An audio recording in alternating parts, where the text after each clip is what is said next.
Since naguguluhan ako, I'm sure kayo din maguguluhan. So, punta tayo dito sa help guide ni Google. Yan, pag naguguluhan kayo sa Google Ads, no, or nakalimutan ninyo kung ano man yun, punta ka lang sa help guide para mas lalo ka maguluhan. Okay. Ngayon, so keyword match type. So, ganun yung example na dito. So, for the keyword daw na lawn mowing service, ito yung mga possible match type na magmamatch siya. Ito yung main keyword, lawn mowing service. So, kung praise match yan, sabi niya, searches that include the meaning. So, naguluhan ako dahil dun sa word na include. So, ibig sabihin lang nito, yung mga searches na related yung meaning dun sa lawn mowing service. Tama naman. Ito yung mga, yung lawn mowing service, for sure, no-brainer, related siya dito.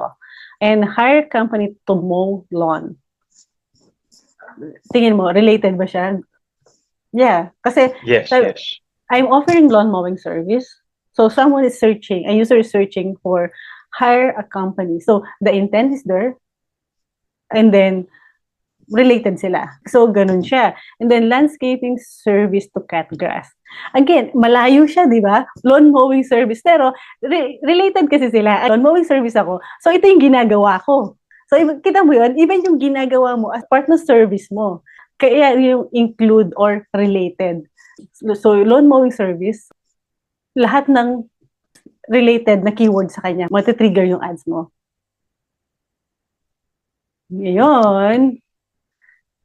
So, bale, makakatulong pala kung ko-consult ka ng dictionary kasi tinry ko i-look up yung lawn mowing. Literally nakalagay, the act of cutting grass. So, ako yung landscaping service to cut grass. Yes. Diba?